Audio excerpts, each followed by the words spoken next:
The cold air of Queens slipped through the cracked window as Zohran Mamdani placed a thin mattress on the floor, the only piece of furniture he owned when he moved to New York.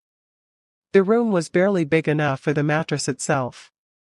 The paint on the walls was peeling, the radiator clicked but never really worked, and his suitcase doubled as a table. Every night, he lay there staring at the ceiling, wondering if this city would ever make space for someone like him.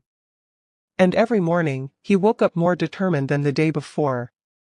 People see the speeches, the crowds, the applause. They don't see the nights when he went to sleep hungry because saving money meant choosing ambition over dinner. They never saw him writing ideas on scrap paper in the dark because he didn't want to waste electricity on the single lamp he owned. He didn't complain. He didn't quit. He believed that struggle wasn't a punishment, it was the price you pay to become someone stronger. One night, after a long day of walking block after block looking for part-time work, he returned to the tiny room with numb fingers and tired eyes. He opened the door and saw the same mattress on the same cold floor. For a moment, he felt a wave of doubt. It was the kind of silence that makes you question every decision you've made.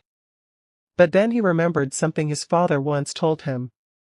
Great journeys rarely begin in comfortable rooms.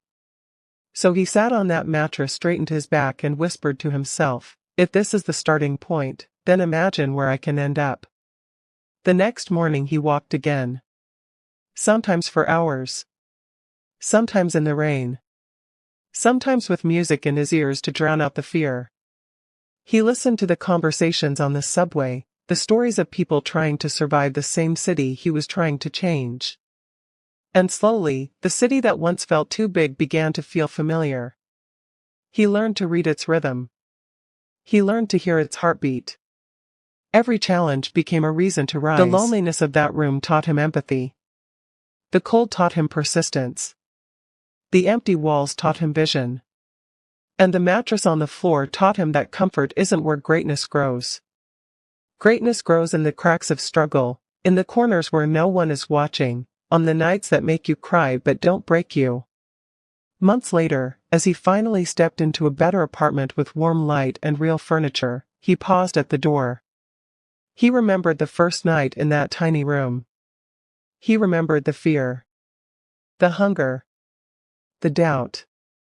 And he felt proud not because life had become easier, but because he had made it through the part when it wasn't. That small room in Queens became a part of his soul, a reminder that no one starts at the top. Every dream begins somewhere raw and uncomfortable. And sometimes, the floor you sleep on becomes the foundation of the person you're destined to be. If Zohran could rise from a cold mattress on the floor to a voice heard across New York, imagine what you can rise from. Your beginning doesn't define you, your refusal to quit does. Whose inspiring story of politician would you like to hear next? Tell us in the comments below.